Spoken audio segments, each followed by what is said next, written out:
Channels TV, Governor Ortom, a shining light, an inspiration for ethnic nationality. Doctor, Director Diko reveals. Hello, my wonderful people. Why Presidency is having a hard time swallowing the pill that Dr. Ortom has put down on their throats to explain to Nigerians why they cannot deal with insecurity. Some other bodies and personality are saying Dr. Ortom is a very courageous man to take the bull by the horn and to say the truth. He's a shining light and other governors should emanate and say the truth as it is. In case you are not aware, 3 governors specifically from the north, the governor of Kaduna State, of Katsina, and of Niger have stopped the influx of cattle in and out of the state, sales of cattle meat in and out of the state as a result of insecurity. Because everybody knows, unless we are deceiving ourselves, that the Fulani headsmen are the one causing the atrocity. Again and again, this presidency will tell you, do not capitalize on any ethnic group. It will lead to division, breakdown of law and order, and you profile an ethnic group and they will no longer have relevance. My dear, truth is bitter but must be told. It is a very bitter pill, you see. Please don't forget to give us a thumbs up, subscribe if this is your first time. Let's get all the details. The Director General, Central on Religious and Ethnicity in Nigeria, Reverend Kunle Musa Ali, has described Governor Samuel Ortom as a shining light, as an inspiration for ethnic nationalities in the face of what he called murderous attack against vulnerable communities, innocent Nigerians, by bloodthirsty killer headsmen in the country. According to him, unlike some other politicians that prefer to speak in the language of political correctness, Governor Samuel Ortom has called attention to the rising spark of insecurity, alerting both Nigeria and the international community on the planned Islamization of the country. In a statement, Reverend Kunle Musa Ali issued and made available to Daily Post on what he called outrageous response by the presidency over an interview granted to Channels Television by Governor Samuel Ortom of Benue State. He said, after pursuing the entire content, pursuing and again revealing the entire content of the response signed by the presidential spokesman Malam Garuba Shehu, it is obvious that the president of the country, Nigeria, guide of editor, came short of a rational response to many issues raised by the governor. They left the questions he asked, not a single one was answered. He added, in the 21st century that is technologically driven with fact and new way of doing things, it is sad that President Muhammadu Buhari is saddling the nation with the painful task of returning Nigeria back to the past. Those who seek to return our nation to its past are not Nigerians but foreigners, truth be told, who are resolved to suffocate the growth of our nation.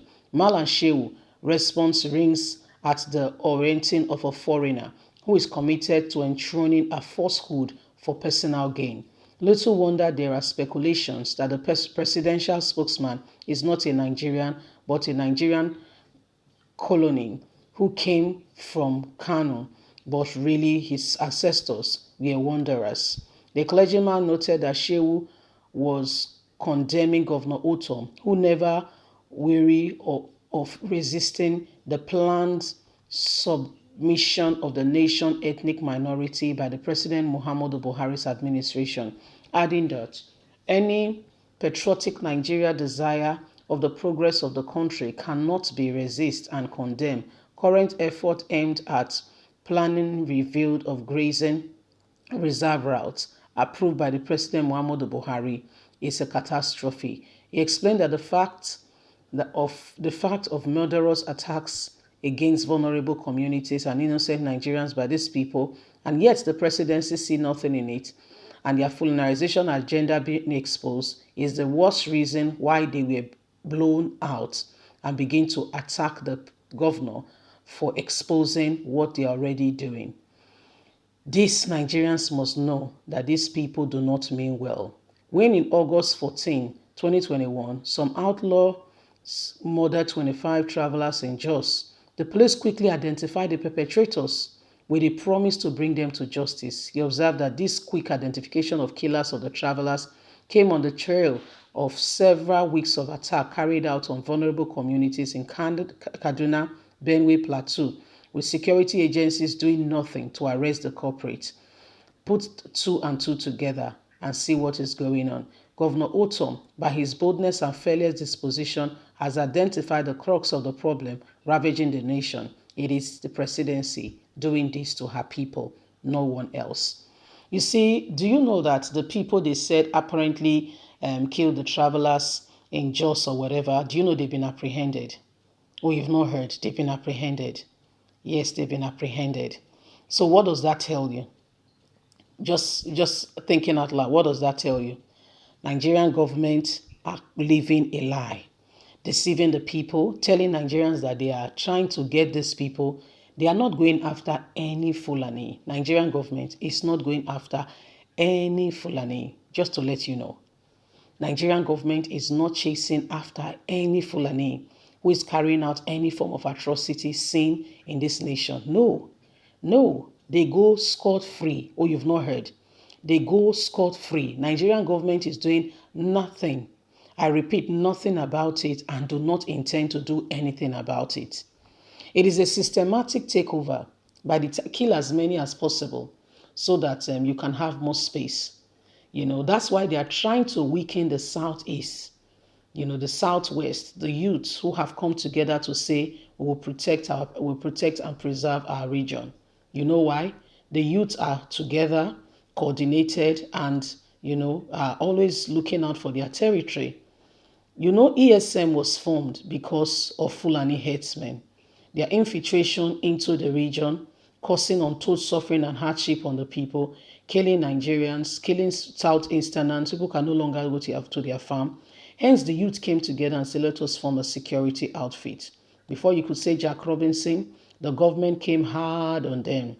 When it comes to this, they can track and trace the people. But do you know that the same Fulanese, yes, went to Nigerian Military University in the country? Do you know there's not a trace of them? What happened was a ghost experience that it can only be in the figment of your imagination. There's no track, there's no trace. You cannot even find the people. That is what has happened. Leave us a comment. We'd like to hear from you. God bless you. Do have a lovely day. Bye for now.